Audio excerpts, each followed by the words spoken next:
नमस्कार, Jammu links news में आपका स्वागत है और मैं हूं विशाल शर्मा। जम्मू कश्मीर में पिछले कुछ दिनों से हालात लगातार बदल रहे हैं। यहां पर कई तरह की इस प्रकार की घटनाएं हो रही हैं कि मानव सुरक्षा को लेकर और यहां के सांप्रदायिक सौहार्द को लेकर शायद कुछ षड्यंत्र हो रहे हैं। बहरहाल ये षड्यंत्र क्या है और इन पर सरकार की व सुरक्षा एजेंसियों की नज़र किस प्रकार है, ये तमाम मैं बातें जानने की कोशिश करूंगा जम्मू कश्मीर भाजपा के प्रधान रविंदर रैना से। तो रैना साहब, आपका बहुत बहुत स्वागत है। बहुत बहुत आपका धन्यवाद। रैना साहब, मैं पहला सवाल यही आपसे करना चाहूँगा कि जो रिसेंट टाइम्स में आप देख रहे हैं कि बहुत सी बदलाव हो रहे हैं, क्या सुरक्षा को लेकर, क्या सांप्रदायिक सौहार्द को लेकर, तो आपको क्या लगता है कि क्या जम्मू कश्मीर की जो शांति है वो किसी की आंखों में खटक रही है?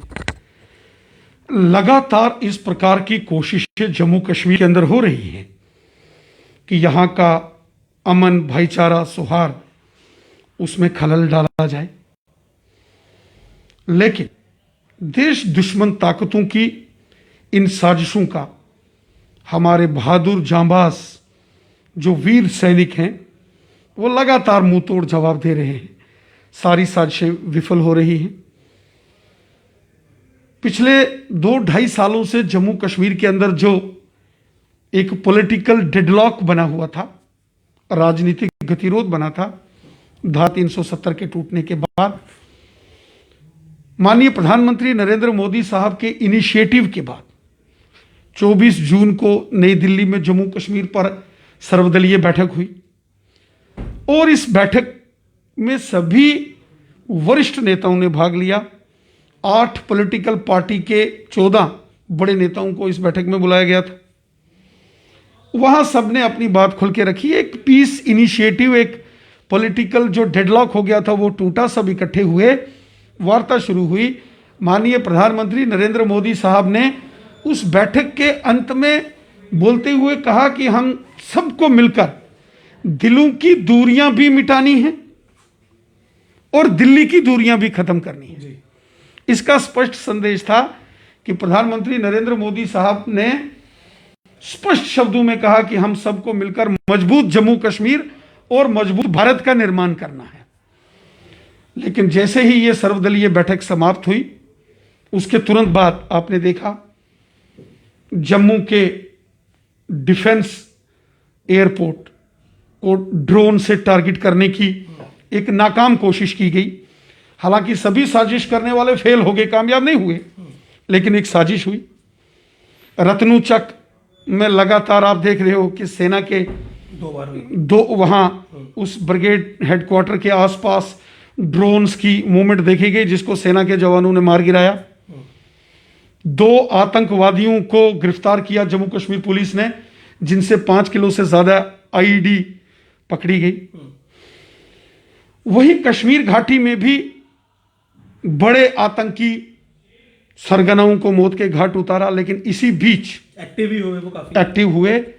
और आपने देखा कि त्राल में जम्मू कश्मीर पुलिस के जांबाज सिपाही जो एसपीओ थे परवेज अहमद साहब, उनके घर पर हमला किया गया, जिसमें वो भी शहीद हो गए। उनकी जो धर्मपत्नी थी और उनकी बेटी, उन्होंने भी शहादत हासिल की। इतिहास गवाह है कि जब भी कहीं जम्मू कश्मीर में अमन, भाईचारा और सौहार्द बनाने की कोशिशें होती हैं, इस प्रकार के षड्यंत्र एलओसी और इंटरनेशनल बॉर्डर पर पाकिस्तान करता है और इंटरनली जम्मू कश्मीर में आतंकवादी और अलगाववादी हमेशा खून खराबा करते हैं। कितना अच्छा इनिशिएटिव हमारे प्रधानमंत्री जी ने लिया। उन्होंने कहा जम्मू कश्मीर के डेवलपमेंट के लिए जो भी सरकार को करना होगा हम करेंगे। दिल खोलकर, बड़े दिल से दिल्ली सरकार, भारत सरकार, नरेंद्र मोदी साहब की सरकार जम्मू कश्मीर की जनता के विकास और भलाई के लिए कार्य करेगी। लेकिन दूसरी तरफ से साजिशें देखो, ड्रोन्स भेजकर इस प्रकार के साजिश करना। हालांकि हम इनकी सब साजिशों को विफल करेंगे। ड्रोन्स का जो इस्तेमाल किया गया है वो इससे पहले भी पाकिस्तान करता है। एलओसी के इस पार हमारे क्षेत्र में आप देखें, रजौरी और पुंछ में हथियार गिराए, थन्ना मंडी में, मजाकोट में, सांबा में बहुत बार हुआ, सांबा में हुआ, पुंछ के अंदर ड्रग्स, ये जो चरस, हीरोइन, नारकोटिक ड्रग्स है, ये पाकिस्तान की ओर से ड्रोन की मदद से गिराई गई। नकली करेंसी नोटों की 2-2 हजार के नोट्स, वो जाली यहां खेप भेजी गई। ये सारे एक लॉजिस्टिक ऑपरेशंस थे। इनको डायरेक्ट इसमें कोई ड्रोन की मदद से कोई विस्फोट नहीं किया गया, लेकिन सामान को ड्रॉप किया गया, जिसको डिफेंस की लैंग्वेज में कहते हैं कि लॉजिस्टिक ऑपरेशंस ड्रोन की मदद से पाकिस्तान इससे पहले करता था। लेकिन पहली बार जो जम्मू के डिफेंस एयरपोर्ट को टारगेट करने की एक नाकाम कोशिश की गई, ये एक ऑफेंसिव ऑपरेशन ड्रोन की मदद से पाकिस्तान ने करने की कोशिश की, जिसको विफल कर दिया गया। और उसके बाद रत्नुचक सेना के एक बड़े स्टेशन को टारगेट करने की कोशिश की गई, वो सभी ड्रोन्स को सेना ने मार गिराया है। हमारे रेडार्स में ये सारी चीजें अब कैच हो गई हैं, रिकॉर्डेड हैं, और एनआईए और सभी खुफिया एजेंसियां ये सारी जांच कर रही हैं। ये षड्यंत्र पहले भी हुए हैं। पाकिस्तान नहीं चाहता कि जम्मू कश्मीर के लोग सुख शांति और अमन भाईचारे से रहें। जम्मू कश्मीर में खून बहता रहे और लहूलुहान जम्मू कश्मीर होता रहे, यह मंशा है पाकिस्तान अलगाववादियों और आतंकवादियों की।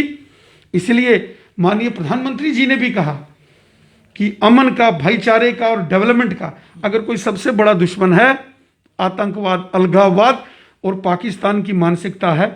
और ऑल पार्टी मीटिंग जो नई दिल्ली में हुई, माननीय प्रधानमंत्री जी ने स्पष्ट संदेश सबको दिया कि जम्मू कश्मीर में आतंकवाद, अलगाववाद और पाकिस्तान की मानसिकता को जड़ से हमने समाप्त करना है और मिलकर समाप्त करना है। ये जम्मू कश्मीर के दुश्मन हैं, आतंकवाद, अलगाववाद और पाकिस्तान की मानसिकता। लेकिन महबूबा मुफ्ती ने तो कहा कि पाकिस्तान से बात करना ज़रूरी है, और आपका इनविटेशन भी पहले उन्हीं को गया। वो पाकिस्तान का राग अलापती रही और उसी में वो दिल्ली भी गई और आपका इनविटेशन भी गया उन्हें सबसे पहले। देखिए, ऑल पार्टी मीटिंग था और चूंकि सभी रजिस्टर्ड पॉलिटिकल पार्टीज जो चुनाव आयोग के पास रजिस्टर्ड हैं, उनको निमंत्रण था, और जो पूर्व के मुख्यमंत्री और उप मुख्यमंत्री रहे, उन सबको निमंत्रण था। उस श्रेणी में वो भी आते थे, इसलिए उनको यूनियन होम सेक्रेटरी के वहां से फोन आया। रही बात पाकिस्तान से बातचीत की, देखिए बातचीत तो भारत ने हमेशा की।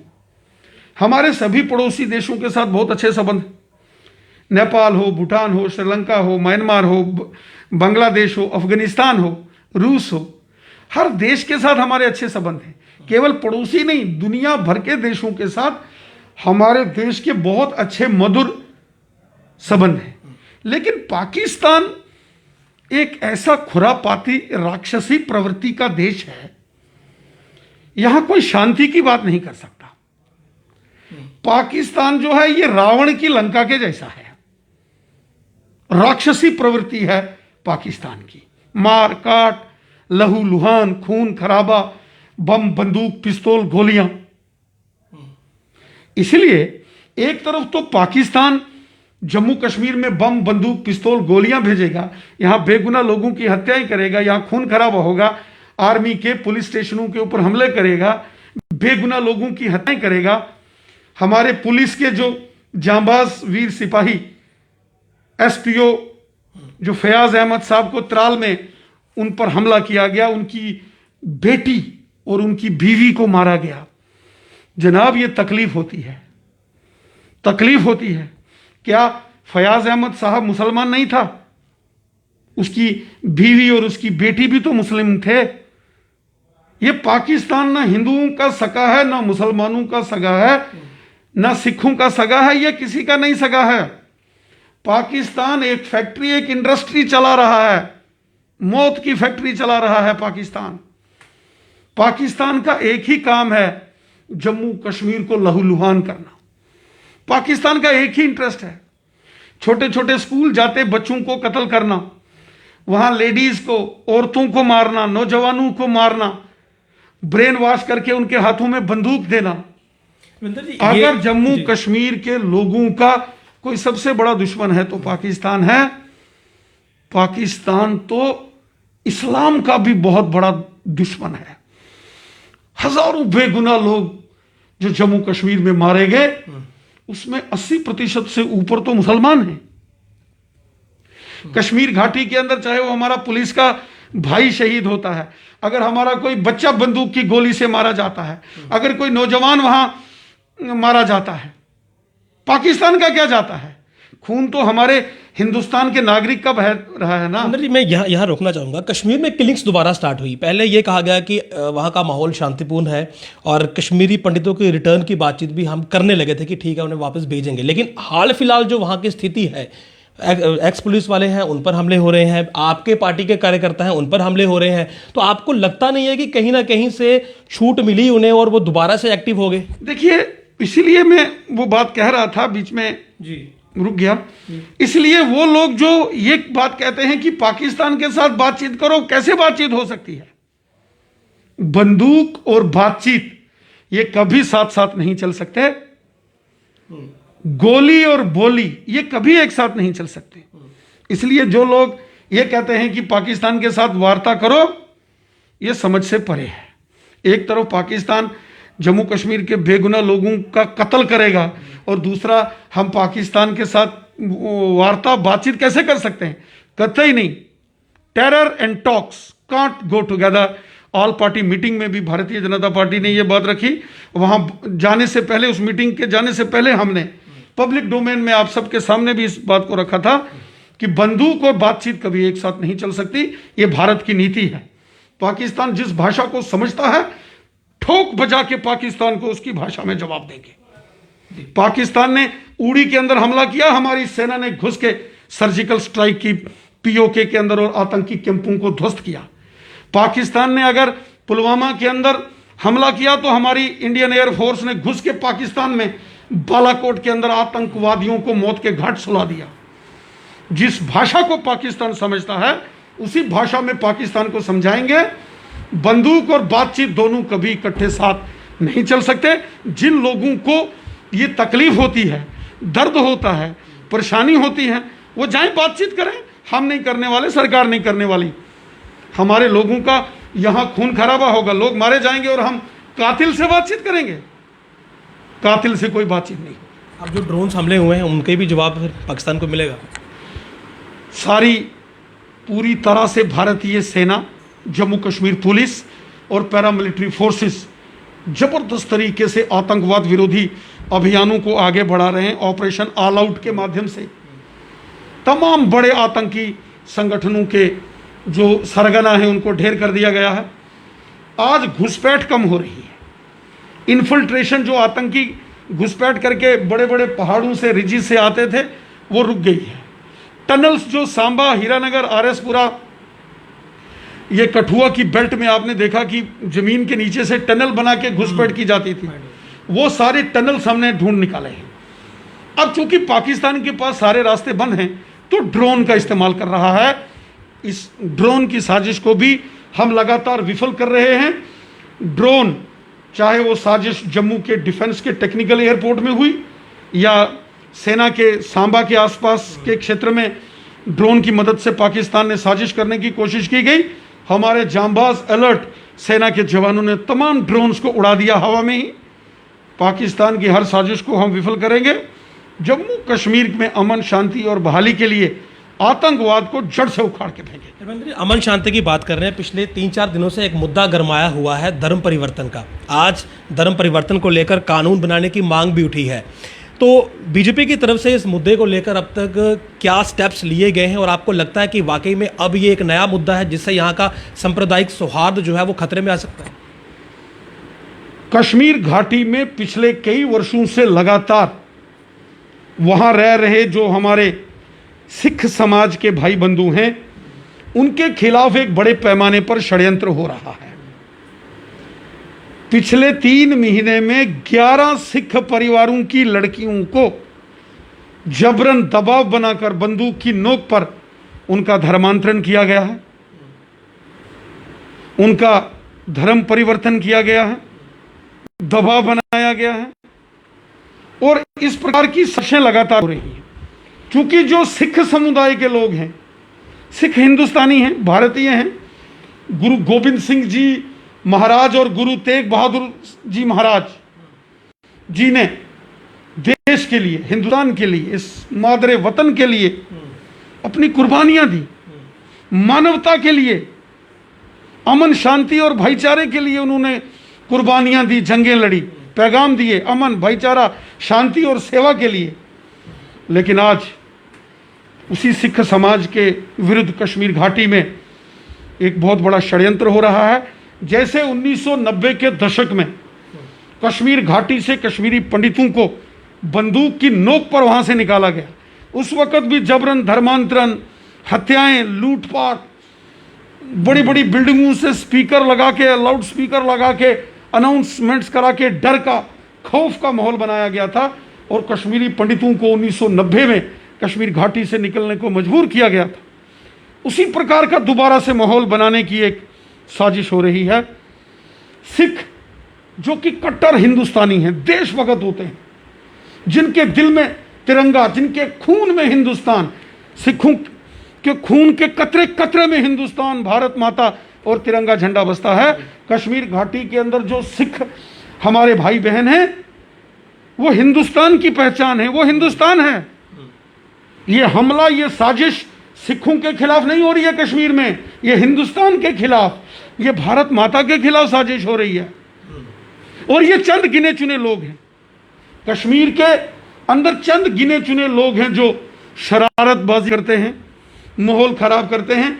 वहां मेजॉरिटी में जो कश्मीर के मुसलमान हमारे भाई बहन हैं, वो भी इस बात को समझते हैं ये जो हो रहा है ये गलत हो रहा है, ये ठीक नहीं हो रहा है। वो हमसे बात करते हैं, वो भी पढ़े लिखे बहुत सारे बुद्धिजीवी सयाने लोग हैं, इंटेलेक्चुअल लोग हैं, उनके भी परिवार हैं, उनके घरों में भी बेटियां हैं, वो सब दर्द तकलीफ इस समाज का समझते हैं। लेकिन ये जो चंद गिने चुने शरारती तत्व हैं जो बंदूक की नोक पर वहां जबरन मतांतरण और धर्मांतरण कर रहे हैं, ये बख्शे नहीं जाएंगे। पिछले दिनों 3 कश्मीर की सिख बेटियों को जबरन अगवा किया गया। उनमें से एक जो रैनावाड़ी की है उसको हमने वापस लाया, उसकी शादी एक 60 साल के बूढ़े से कर दी गई और 2 बेटियां अभी भी लापता हैं। एक महजूर नगर श्रीनगर की है और दूसरी त्राल की है, जिसको चाड़ूरा ले जाया गया है। ये पिछले 15-20 दिनों में ये 3 घटनाएं हुई हैं और पिछले 3 महीने में 11 सिख परिवार की लड़कियों को जबरन उनका धर्मांतरण किया गया है। ये साजिश है।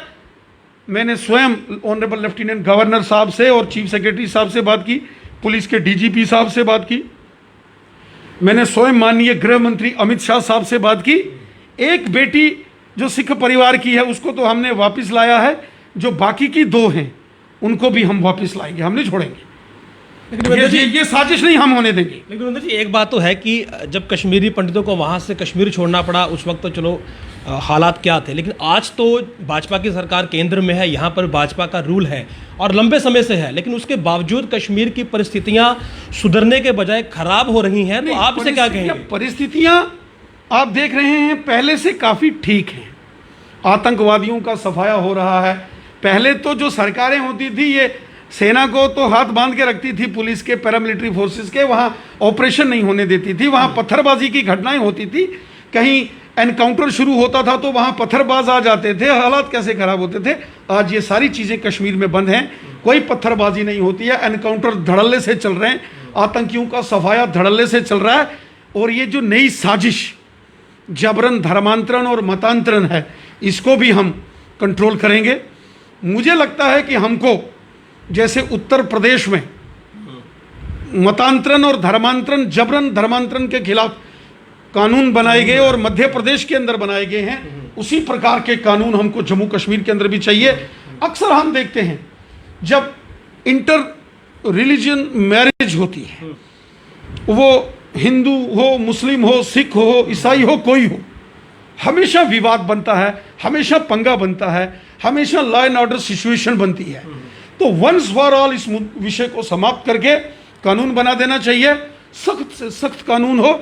इस प्रकार की किसी साजिश को सरकार आपकी ये कानून तो आप ही बनाएंगे। चलिए, अब मेरे ख्याल में जैसे ही ये घटनाएं सामने आई हैं तो जरूर इन सभी विषयों पर सख्ती के साथ नहीं इन सर, सारी चीजों को रविंदर रैना निपटा कहीं और कानून ना बने, ये तो हो नहीं सकता। नहीं, मैंने कहा ना, मुझे तकलीफ है। मैं पिछले 3 दिनों से लगातार कश्मीर के जो हमारे सिख भाई हैं उनके साथ टच में हूं। कश्मीर के अंदर जितने भारतीय जनता पार्टी के कार्यकर्ता हैं, वर्कर्स हैं, चाहे वो कश्मीरी पंडित हैं, सिख हैं, या वहाँ के हमारे जो मुस्लिम वर्कर्स हैं, वो भी उन प्रोटेस्टों में जा रहे हैं, वो भी इंसाफ की मांग कर रहे हैं। उनको भी मालूम है ये जो सारा जबरन, ये जो माहौल बिगाड़ने की कोशिश हो रही है, ये साजिश है। इस प्रकार की साजिशों को हम नहीं चलने देंगे। मुझे आखिरी सवाल लूँगा छोटा सा। अनएम्प्लॉयमेंट का मुद्दा है, महंगाई का मुद्दा है, और क्योंकि ये आम लोगों से जुड़े हुए हैं, हमने बहुत से विषयों पर बात कर ली। अगर इन पर नहीं करेंगे तो कहीं ना कहीं कुछ चीज़ें छूट जाएंगी, तो इनको लेकर आपका क्या स्टेप रहेगा? महंगाई बहुत है और अनएम्प्लॉयमेंट, चूंकि आप लोगों ने देखा कि लगातार पिछले 2 वर्षों में कोरोना वायरस लॉकडाउन ने पूरी दुनिया के अंदर तबाही मचाई है। आर्थिक मंदी पूरी दुनिया के अंदर आई है। भारत सरकार ने, मोदी सरकार ने कोरोना वायरस से बचने के लिए जो प्रयास किए हैं, आपने देखा फ्री की वैक्सीनेशन मिल रही है। और कोई हमारे देश की आबादी को 10-20 करोड़ नहीं है, 140 करोड़ आबादी का हिंदुस्तान है। तो 140 करोड़ लोगों को 2-2 डोज इंजेक्शंस, लगा लीजिए कि कितना बड़े पैमाने पर इसका आर्थिक, इसका फाइनेंशियल इन्वॉल्वमेंट्स हैं। अमेरिका जैसे देशों ने लॉकडाउन नहीं लगाया, वहाँ लाखों की तादाद में लोग मर गए। मोदी जी ने कहा नहीं, आर्थिक दृष्टि से फाइनेंशियली जरूर हमें थोड़ा कष्ट होगा, लेकिन मुझे अपने देश के लोगों की ज़िंदगियाँ बचानी हैं। मोदी जी ने रातों रात बड़े बड़े हॉस्पिटल्स खड़े किए। 80 करोड़ लोगों को पिछले 2 साल से मुफ्त राशन प्रधानमंत्री नरेंद्र मोदी साहब जी की तरफ से दिया जा रहा है। किसानों के अकाउंट्स में पैसे, जनधन योजना के अकाउंट्स में पैसे, इस और जो सोशल वेलफेयर के तहत आने वाली पेंशन योजनाओं का लाभ लेने वाले लोगों के खातों में पैसे, डेवलपमेंट के काम आप देखो। जम्मू में भी लगातार देखो, कोरोना वायरस महामारी का मुश्किल से मुश्किल दौर भी देखा, लेकिन डेवलपमेंट नहीं रुकी। इसीलिए ये सारे विकास कार्य भी हो रहे हैं, लोगों का सहयोग भी हो रहा है। फ्री में नरेंद्र मोदी साहब वैक्सीन भी दे रहे हैं। जरूर इस कालावधि में कुछ चीज़ें ऐसी जिसका जिक्र आपने किया है वो हुई हैं, और मुझे लगता है कि आने वाले कुछ समय के बाद इनका भी समाधान निकलेगा और सब तरफ आपको खुशहाली ही खुशहाली नजर। पेट्रोल आज 101 रुपये है सर। चलो, मुझे इसका भी कंसर्न है और मुझे लगता है कि आने वाले कुछ दिनों में ये सारी चीज़ें कंट्रोल में आ जाएंगी। शुक्रिया। तो ये थे रविंदर रैना जी, और हर मुद्दे पर इन्होंने जवाब दिया। बहरहाल जम्मू कश्मीर में जो इन दिनों कुछ नई स्थितियां उत्पन्न हुई हैं, उनको लेकर इनका यही कहना है कि जल्द ही तमाम चीज़ों पर जो नियंत्रण है वो पाया जाएगा। और विशेषकर जो कश्मीर में जो कुछ आप टेंशन देख रहे हैं वहाँ पर 2 समुदाय के बीच, उसको लेकर भी इनकी पूरी जो नज़र है वो उस पर बनी हुई है। बहरहाल एक चीज़ तो माननी पड़ेगी कि इन्हें जानकारी इस विषय की पूरी है कि आखिर हुआ क्या है, और लगातार केंद्र के संपर्क में ये बने हुए हैं। उम्मीद करते हैं कि ये तमाम मसले जल्द ही शांत हो जाएंगे, ये हल हो जाएंगे, और महंगाई का जो मुद्दा है इस वक्त सबसे बड़ा, बेरोजगारी का जो मुद्दा है, उस पर भी आम आदमी को राहत मिलेगी। नमस्कार।